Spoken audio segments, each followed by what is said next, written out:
Welcome to her silent cry, where forgotten stories are retold with all tenderness and respect. You are listening in a quiet space, where sleep comes gently after each story. Today, we will go back to the 17th century, to a small village in the New England region of America, a place where just an unusual glance, an unfounded rumor, or simply being a woman who is not like others, was enough to get you accused of witchcraft. Today's story is not just about fear, but also about the terrifying silence of women, those whose voices were extinguished just because they dared to be different. Let's close our eyes, let our souls follow the story, and let our hearts listen to the whispers from the past. Can you believe? Just a 9-year-old girl faking a stomachache could throw an entire village into a nightmare lasting months. In Salem in 1692, a small children's game became the excuse for tearful executions. Women, especially those living alone, talking a lot, or simply daring to think differently, could all be accused of witchcraft. No evidence needed, no fair trial, just an accusation. In a society where men were the law, women were silent shadows. The story The Witches of Salem is not just history, it is a reminder of a time when fear stole the voices, freedom, and lives of so many innocent women. Salem, Massachusetts. January 1692.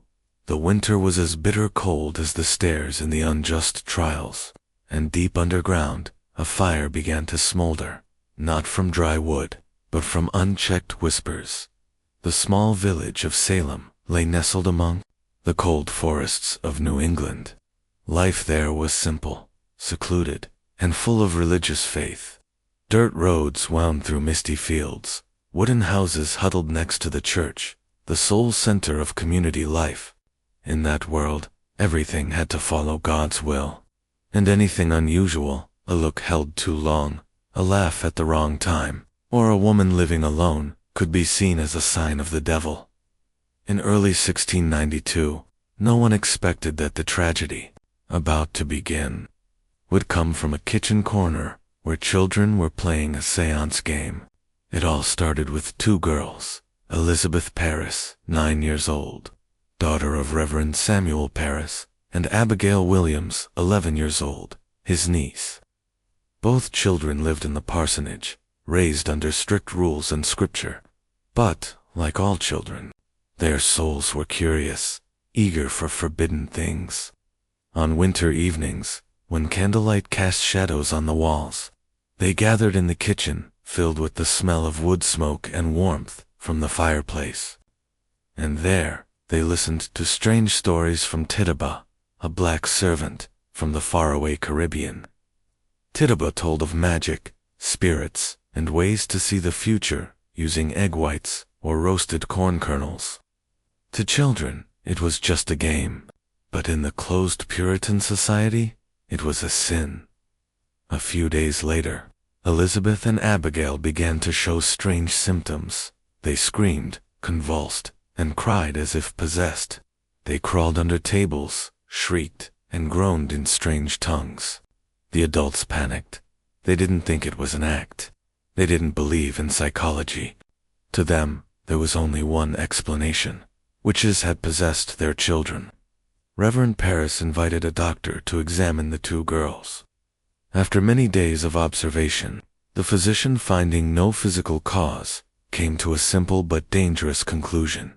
This is the influence of witchcraft. From that moment, fear began to spread through the village like fire through dry straw. Everyone whispered, "Who is the witch who harmed the children?" And then, Elizabeth and Abigail, just preteen children, were asked, "Who cursed you?" In their fear, and under intense scrutiny, the 2 children began to name the women around them. The first was Tituba, the black servant. Next was Sarah Good, a homeless woman, who often wandered and mumbled to herself. Then came Sarah Osborne, a solitary woman who had not attended church for many years. No one checked the facts. No one asked, why could an accusation from a child lead to imprisonment? As soon as a name was mentioned, that woman became a suspect. In a few weeks, the number of accused people grew. No one was protected. No evidence was needed. Just a girl's convulsion, a shout of, "It's her," was enough. Women became the easiest targets because they were weaker, because they had no voice in the church, little education, no right to argue with their husbands, and certainly no right to be too smart. In the eyes of Salem society at that time, a woman who lived differently, living alone, knowing how to heal with herbs, or even just reading books, could all be considered witches. And when the men in the village began to feel out of control, they used accusations as a way to maintain power. A disgruntled husband could accuse his ex-wife of witchcraft. A jealous neighbor could accuse the woman next door. Day by day, the fire of suspicion grew, and women themselves who already had no voice were now forced into silence to survive. Winter nights in the village grew heavy. No longer did hymns echo from the church as before. Instead, there was the creaking of newly erected jail doors, whispers under candlelight, and the sighs of mothers who didn't know if their daughters would still be free tomorrow. In a small wooden house, Martha Corey, a devout woman, once exemplary, bowed her head and read the Bible. She believed she had done nothing wrong, but she also heard the rumors spreading. She asks too many questions. She doesn't believe the accusations. She must be a witch. In another corner of the village, Rebecca Nurse, a gentle woman nearing 70, quietly wove fabric in her cold room. She had helped deliver dozens of babies, a symbol of morality. But then, that very kindness made her envied and accused. Women like Rebecca, Martha, initially believed in justice. But then they gradually understood that in Salem at that moment, there was no justice for women. If you were a woman in Salem then, what would you say when accused? The truth. No one would believe you. If you said I'm innocent, they'd say you were using magic to hide it. If you cried, they'd say you cried because you were exposed. If you stayed silent, they'd say it was proof of guilt. Any choice led to hell. And in that atmosphere, something scarier than death began to form. Women no longer dared to say anything. Silence was no longer a choice, but a form of self-defense. A mother taught her daughter, if someone asks, just say I don't know. A sister reminded her sibling, don't look at anyone too long. Don't slip up. Like embers, still smoldering, that silence would gradually turn into an explosion. But for now, in the bitter cold of January in Salem, that was all they could do to survive.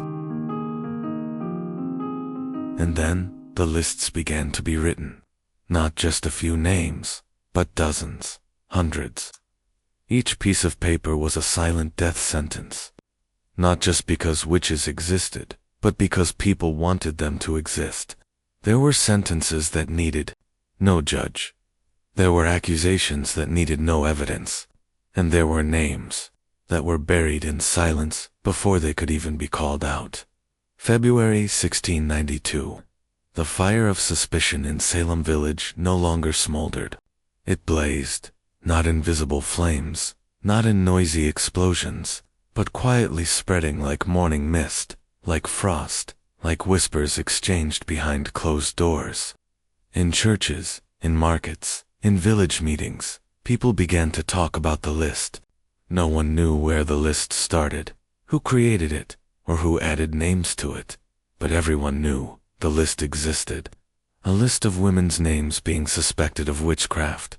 The first person officially arrested was Tituba, Reverend Paris's black servant. She had no family, no relatives, no voice in the community. When interrogated, Tituba, out of fear, due to beatings, or perhaps wanting to live, confessed. She said she had signed the devil's book, that she had flown through the air, that she had met a tall man in black in the woods, and the most terrifying thing was, she named other names. Sarah Good, Sarah Osborne, a few other women Tituba saw in a dream. These confessions had no evidence, but were not doubted. And so the list began. In Salem, your name could be added to the list just because you once argued with a neighbor. You knew how to heal with herbs. You were a widow, living alone. You didn't attend church regularly. You owned land someone else wanted. Or worse, you did nothing at all? Rebecca Nurse, 71 years old, was a woman known for her kindness, regular church attendance, and community service. But simply because of a land dispute with a wealthy family in the village, she was accused of witchcraft. Martha Corey, once considered a model of morality, was suspected merely for questioning the fairness of the accusations. Bridget Bishop, a younger woman who liked to wear red, deemed seductive, improper, became the most familiar name on the list. A whisper, an averted glance, an unintentional act was enough to get your name added. Accusations became a form of power. Those who were once looked down upon now gained attention. Children like Abigail Williams and her friends were invited to court, trusted, called victims. The more people accused, the more they were seen as central to the fight against evil. So a dangerous game began. Some accused to gain attention, some for revenge, some out of fear that if they didn't accuse others, they would be the next victim. People began to look at each other with caution. A woman sneezing in church could be seen as a sign of possession. A girl refusing to obey a friend could be called a little witch. In the shadows of the list, there were also women who were never named, but still lived as if they had been condemned. Mary Black, a black servant, was once taken to jail, but no one remembered her afterward. Deliverance Hobbs, the wife of a poor fisherman, just for living outside of town and not socializing with anyone, was imprisoned for over 3 months without trial. Elizabeth Howe, accused simply because a neighbor's child fell ill after playing near her house. There were women not on the list, but they had turned themselves into shadows, living in silence, avoiding crowds, hiding every action, because they knew not being on the list today didn't mean being free tomorrow. They found handwritten notes in the Salem jail, smudged with mud and blood, unsigned. I don't know why they think I'm a witch. I'm just a wife, a mother.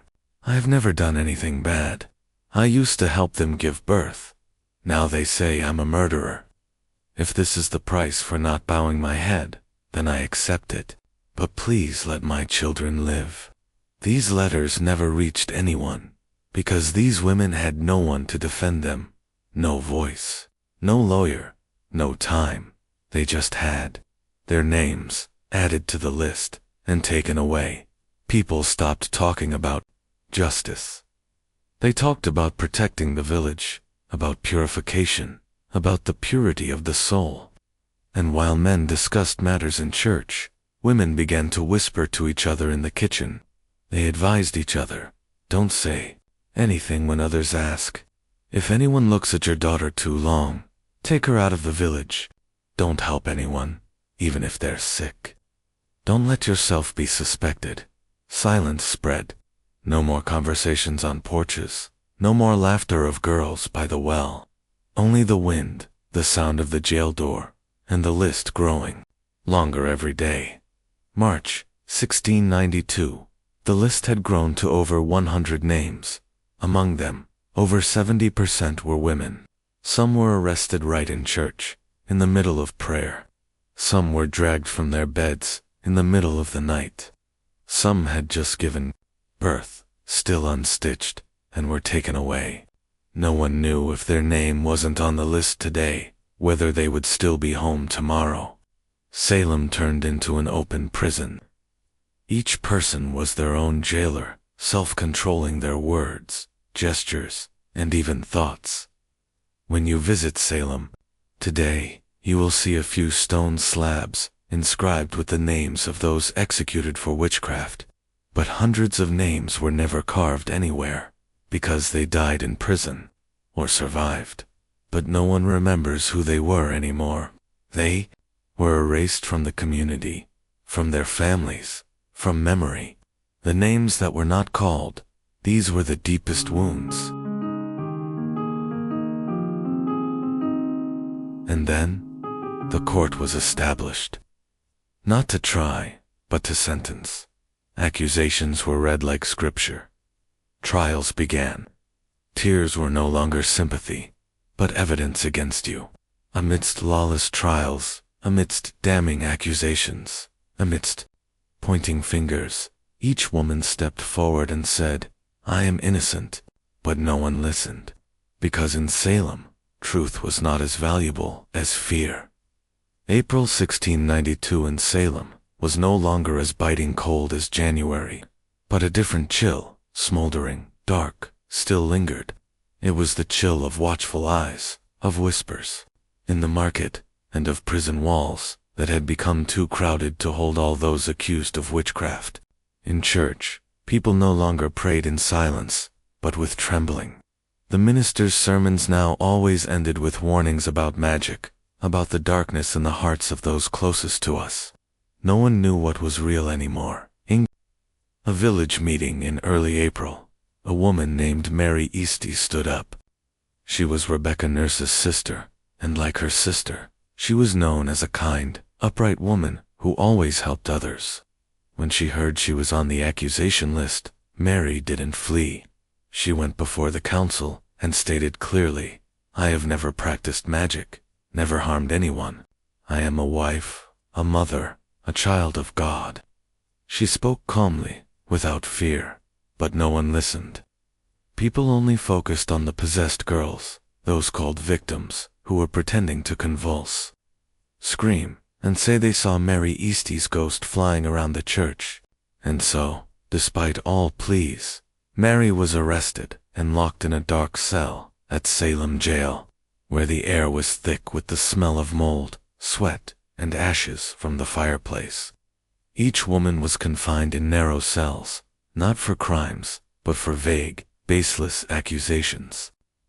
Susanna Martin, an elderly woman from Amesbury, who had been accused of witchcraft more than 20 years prior, and acquitted, was now rearrested on old, revived charges. When brought before the council, she said, "If I am a witch, why did it take a jail to catch me?" A simple, logical question, but in the ears of the listeners, it was proof of defying God. With every rebuttal, the woman only made herself more suspicious. Sarah Good, the poor woman often shunned by villagers for begging, was one of the first names arrested. When brought to trial, she clutched her pregnant belly, crying out through tears, "I am not a witch. You are killing my child." But everyone turned away. Those who had once received a bowl of porridge or a herbal remedy from her were now prosecuting witnesses. They believed that her very kindness was a facade for evil. Her young daughter, only 4 years old, was also arrested, and in a forced confession, the child nodded when asked, "Does your mother talk to the devil?" That was all it took, a child's nod, and the mother was hanged. Not everyone resisted. Some women, after witnessing people like Mary, Rebecca, and Sarah being taken away without anyone defending them, chose a different path, complete silence. Elizabeth Proctor, wife of John Proctor, one of the public critics of the trials, was arrested after some girls claimed her ghost suffocated them. When questioned, Elizabeth did not protest her innocence, nor did she deny. She simply said quietly, "If silence is the only thing that keeps me alive, I will remain silent." She didn't know that silence would also be considered evidence, because in the eyes of the judges, no reaction was correct. Resisting meant a witch, deceiving. Crying meant demonic possession. Silence was the stratagem of those hiding their crimes. There was no escape. The court was established not to try, but to convict. No lawyers, no defense, no witness verification. Each trial was a tragic stage. Below, young girls played the role of victims, writhing, screaming, pointing at the accused and yelling, "She's looking at me, she's cursing me." No one asked. How did they know? Why were they not harmed by anyone else? No one dared to ask, because the one who asked would be the next name. Bridget Bishop was the first to be executed. Despite no concrete evidence, She was convicted for wearing a red dress, for having sworn, for once appearing in someone else's dream. When brought to the gallows, Bridget still said, "I don't know what you are talking about. I have no magic. I am just a woman." She was hanged in front of hundreds of people, including those who had once received kindness from her. Not a single person intervened. By July, the list of those executed grew rapidly, but there were still women who did not give up. Mary Eastie, after being convicted, wrote a letter to the court, not asking for clemency for herself, but pleading for others. "I beg you, please stop. Please do not let any more innocent people die due to blind accusations." The letter was read aloud in church. No one responded. A few days later, Mary was executed. By mid-September 1692, many women who had lived in Salem no longer believed in the law. They didn't believe in the church. They didn't believe in anything anymore. They only had their survival instincts left. Some began to pretend to confess, hoping to save their lives. Some feigned madness, feigned muteness. Some tried to flee the town, but most remained, not out of courage, but because there was nowhere else to go. And every night, in dimly lit houses, they whispered things to each other they didn't dare say aloud. "We are living, but as if dead. No one hears us speak. Even if we scream, it's just an echo falling on cold stone." The last days of that summer, Salem became a silent place. No more lullabies. No more women chatting by the well. No more protests.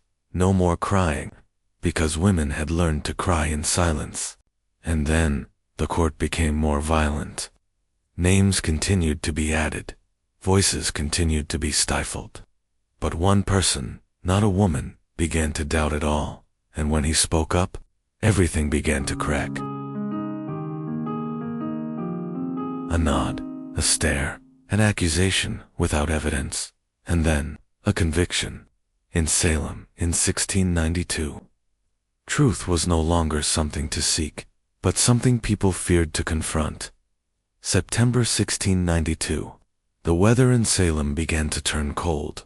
No more golden afternoons in the barley fields, no more children playing in the churchyard. All was silent. Only the trials were not silent. Each week, 1 or 2 names were called before the court of Oyer and Terminor, not to prove guilt, but to confirm the community's fear. And if the accused was a woman, especially a woman without a husband, without children, without anyone to defend her, her chance of survival was almost zero. The trials in Salem were conducted like a heavily religious spectacle. The accused stood alone. On the other side were dozens of witnesses, mostly children, or those who had conflicts with the accused. No material evidence was needed, no investigation, no one to verify testimony. A girl spoke up. "She gives me a headache every time I look into her eyes." That was enough. Another child cried, "She appears in my dreams, riding a broom and laughing." That was evidence. The court would record, the minister would pray, and then judgment was rendered. Sometimes it took only an afternoon to end a woman's entire life. One of the key figures in the trials was Judge William Stoughton, who believed that witches are real was an undeniable truth. He once declared, "The presence of the devil is clear through the behavior of the victims. And if we don't believe them, aren't we aiding the devil?" And so, accusations, no matter how absurd, how ridiculously strange, were accepted. Some claimed to have seen the accused turn into a black cat in the night. Others swore they saw the accused fly over their house like a wisp of smoke. But no one asked, "How did you see clearly in the dark? Why didn't others see? Why could the accused, standing here, barefoot, trembling, fly?" No one asked, because no one dared to doubt. In despair, some women confessed, not because they were guilty, but because they knew only by confessing would they have a chance to live. Anne Foster, an old woman over 70, after many days of starvation, in a dark cell, finally confessed that she had signed the devil's book. she cried, trembling, no longer strong enough to stand on her own. They spared her from hanging, but she died in prison not long after, from exhaustion. Deliverance Hobbs, a woman arrested with her husband and child, was forced to admit that she had seen the devil appear. When asked, was anyone else involved, she reluctantly named a name, and so the list continued to grow longer. In the midst of all this fear, there was one man who dared to speak differently, John Proctor. He was a middle-aged farmer with a strong personality who did not believe in superstition. When his wife, Elizabeth Proctor, was accused of witchcraft, he went to court and loudly protested, "You are killing innocent people. This is madness." John didn't know that his voice, though courageous, would become a crime. Soon after, he too was arrested. In his dungeon, John wrote a letter to senior ministers in Boston, pleading with them to reinvestigate the Salem trials. He wrote, "If the words of children are considered evidence, then this entire village will be hanged. Please bring back the truth." This letter was later recorded as one of the first documents reflecting the absurdity of the Salem hysteria. But at that time, his words were ignored. John was executed in August. By the end of October, the number of people executed for witchcraft had reached 20, mostly women. Dozens of others remained imprisoned in cramped cells. Some died from cold, some from hunger, some from unknown causes. The villagers began to grow weary. Those who had accused now also panicked. The girls who had screamed and writhed in court began to speak less. Some ministers outside Salem began to question, "Are we straying from God's mercy?" Reverend Increase Mather, an influential figure, wrote in a letter to the community, "It is better to err in sparing the guilty than to condemn the innocent." That was the first warning from within the system itself. By the end of 1692, the Salem Witch Court was disbanded, but no one was convicted for executing innocent people. No official apology, no memorial service. The survivors returned in silence. They were considered tainted. No one dared to hire them. No one dared to marry their children. Their honor was never restored. The women who had spoken out were forgotten. Their cries, their pleas, as if they had never existed. History moved on, carrying smoldering wounds, and a silence that lasted over 300 years. In Salem today, reenactments of the trials are still staged. There are admission tickets, actors. People call it historical tourism. But in a small corner of the cemetery, there is still a tombstone engraved with the name Rebecca Nurse, who was hanged for witchcraft. On the stone is a short inscription, "I am innocent." Not much is needed, because sometimes just one word is enough to remind us that there are truths that have been forgotten, and there are voices that were never heard. If this story has made you pause for a moment, please subscribe to the Her Silent Cry channel. Every week, we will retell a fragment of history, stories of women forgotten, silenced, but still existing. Because when you listen, they live again.